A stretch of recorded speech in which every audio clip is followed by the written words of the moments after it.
안녕하십니까 성도 여러분. 지난 한 주간 잘 지내셨습니까? 사랑합니다. 축복합니다.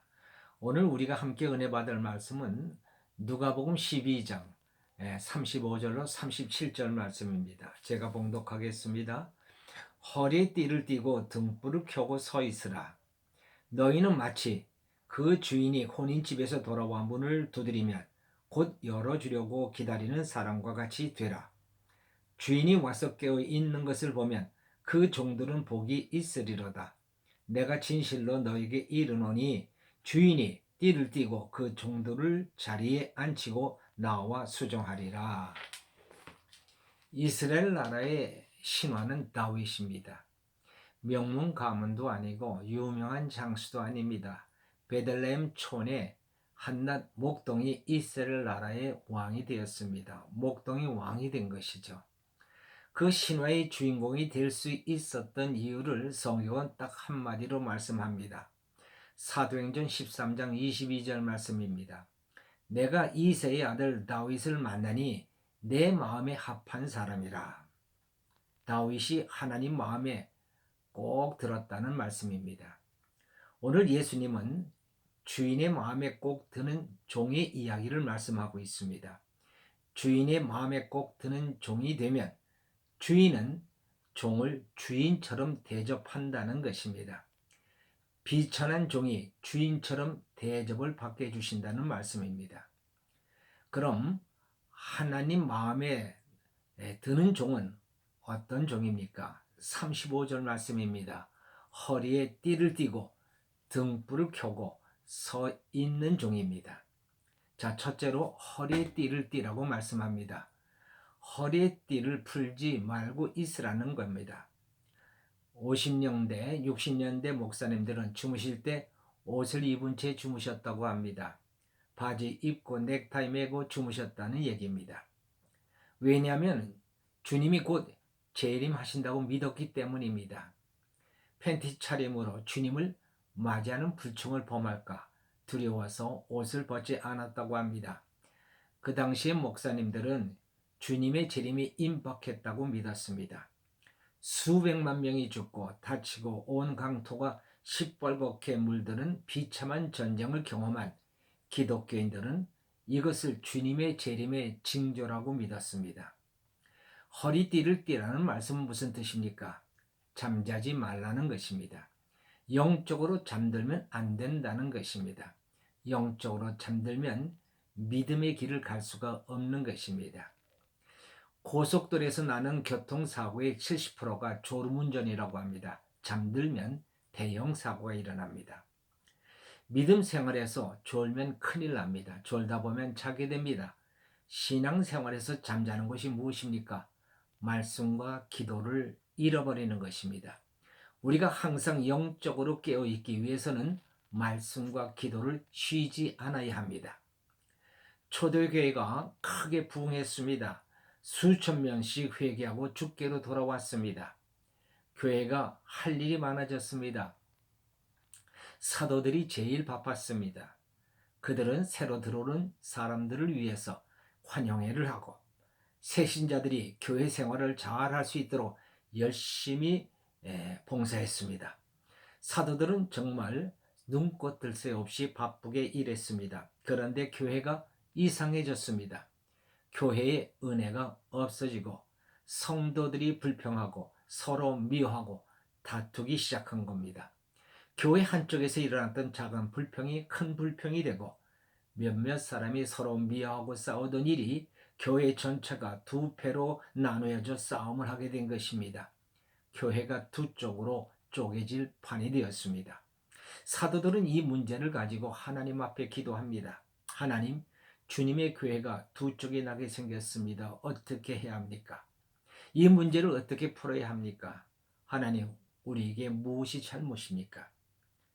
하나님의 응답은 사도들이 말씀과 기도를 잃어버렸다고 하는 것입니다.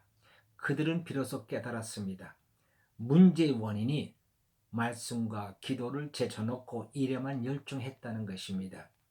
그래서 사도들은 사도행전 6장 4절에서 이렇게 결심합니다.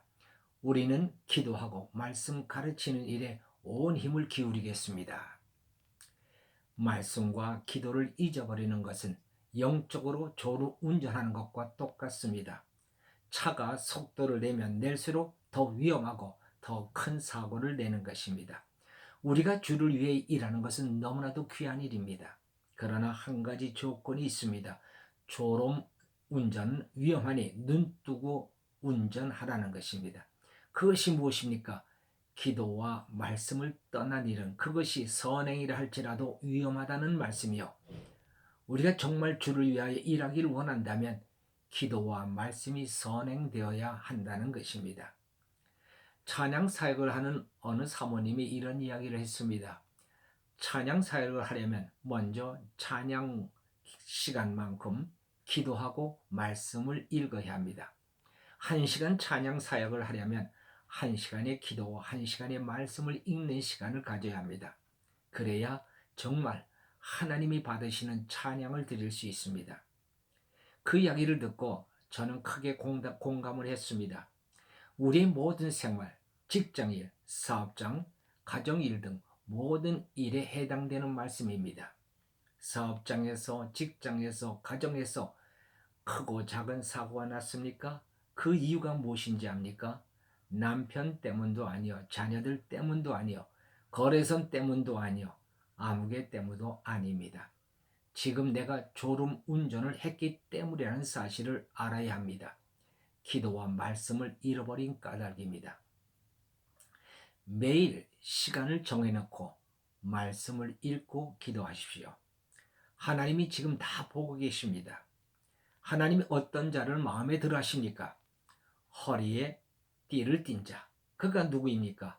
매일 기도와 말씀으로 자기를 묶고 있는 사람입니다. 그런 사람을 하나님이 마음에 들어 하십니다. 공부 안 하던 아이가 어느 날부터 공부 시간표를 만들어 놓고 책상에 앉아 있는 모습을 상상해 보십시오. 부모 마음이 얼마나 흐뭇하고 기쁩니까? 말씀과 기도가 있는 사람은 영적으로 깨어 있는 사람입니다. 하나님은 영적으로 깨어 있는 자를 기뻐하십니다. 둘째로 등불을 켜라고 말씀합니다. 등불은 왜 켜고 있어야 합니까? 오시는 주인을 맞이하기 위해서입니다. 나를 위해서가 아니라 주인을 위해서 등불을 켜고 있는 것입니다. 우리가 살고 있는 도시에는 가로등이 있고 또 불 켜 있는 집들이 있어서 한밤중에도 길을 잃을 일이 없지만 예수님이 사시던 2000년 전에는 한밤중에는 칠흑처럼 어두워 길을 갈 수가 없습니다. 불을 밝혀놓지 않으면 집을 찾을 수가 없습니다. 저도 옛날 시절에 방학만 되면 시골에 갔습니다. 가끔 읍내에서 천막을 치고 영화를 상영했습니다. 그것을 보기 위해 16길을 밤에 갔다가 돌아왔습니다. 돌아오는 길은 정말 깜깜했습니다. 혼자 집을 찾아오는 길은 정말 무섭고 겁나는 일이었습니다. 길이 익숙하지도 않고 잘 보이지 않아서 헤맬 때도 있었습니다. 그러다 불빛이 보면 얼마나 반가웠는지. 여러분, 세상의 인생길이 이렇습니다. 무섭고 겁납니다. 한치 앞을 내다볼 수 없을 만큼 캄캄합니다. 세상 사람들이 다 이런 길을 살아갑니다. 마음을 졸이며 두려움과 불안 속에서 살아갑니다. 주님은 우리에게 등불을 켜라고 말씀합니다. 너희는 세상의 빛이라고 말씀하셨습니다. 길 잃은 자들이 아버지 집을 찾아올 수 있도록 등불을 켜라고 말씀하십니다. 마태복음 5장 16절에서 예수님은 이렇게 말씀하십니다. 너희 빛을 사람 앞에 비추게 하여 저희로 착한 행실을 보고 하늘에 계신 너희 아버지께 영광을 돌리게 하라. 세상이 왜 깜깜해졌습니까? 정욕 때문에 세상은 빛을 잃었습니다. 이 세상은 온통 정욕과 이기심으로 가득합니다. 세상의 원리는 욕심과 이기심에 기초를 두고 있습니다. 그래서 어두운 것입니다. 이 세상은 어둠의 원리로 움직이고 있습니다. 예수님은 우리에게 너희들은 빛의 원리로 살라고 말씀합니다. 그것은 욕심과 이기심이 아니라 나누고 베푸는 삶입니다. 욕심과 이기심을 부끄럽게 생각해야 합니다. 나누고 베푸는 것이 우리의 삶의 원리가 되어야 합니다. 아브라함은 나그네를 대접하다가 하나님을 대접했습니다. 그 덕에 아브라함은 아들을 얻게 되었습니다. 하나님은 이런 사람을 기뻐하십니다. 셋째로 서 있으라고 말씀합니다. 서 있으라는 말씀은 행동하라는 말씀입니다. 사람은 생각하는 존재입니다. 생각하는 대로 움직입니다. 그래서 내가 무슨 생각을 하든지 내가 어떤 신념을 가지고 있든지 그것이 행동으로 나타납니다. 무슨 생각을 하든지 그것이 행동을 낳고 행동이 습관을 낳고 습관이 성품을 낳고 성품이 인생을 낳습니다. 선한 생각을 하는 사람은 선한 사람이 되어 복을 받고 악한 생각을 하는 사람은 악한 사람이 되어 죄악을 저지릅니다. 선한 생각이 어디에서 나옵니까? 하나님의 말씀입니다.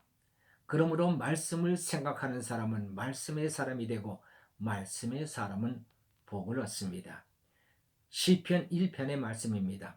복 있는 사람은 여호와의 율법을 즐거워하며 그 율법을 주야로 묵상하는 자로다. 시냇물이 모여 강물을 이루고 강물이 모여 바다를 이루는 것처럼 우리 작은 일 하나하나가 실천될 때 큰 일도 만들어질 수 있는 것입니다. 주님이 기뻐하시는 일, 여러분 생각나면 바로 행동하는 여러분들 되십시오. 그리하면 여러분은 하나님으로부터 주인처럼 대접받는 놀라운 복이 있게 될 것입니다. 기도하십시다. 할렐루야. 하나님 아버지 감사합니다. 다윗이 하나님 마음에 합한 자가 되어서 그는 참으로 하나님의 복을 받았습니다. 이스라엘 나라의 신호 같은 존재가 되었습니다. 오늘도 주께서 말씀합니다. 종이지만 잠에서 깨어 불을 켜고 그리고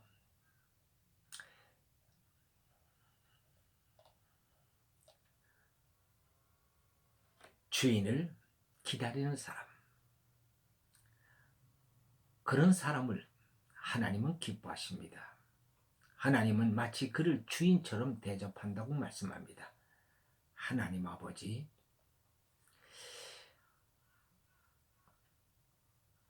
말씀과 기도를 매일 잊지 않고 할 수 있는 저희들 되게 하소서. 또한 불을 켜고 있는 자가 되게 하옵소서. 그리고 하나님의 말씀을 행동으로 옮길 수 있는 저희들 되게 하소서. 그리하여 정말 내 마음에 합한 자라는 인정을 받고 정말 이 세상을 살되 하나님 앞에 복을 받고 살아가는 하나님의 귀한 자녀들이 되게 하여 주옵소서. 감사하고 우리 주 예수 그리스도의 이름으로 기도하옵나이다. 아멘.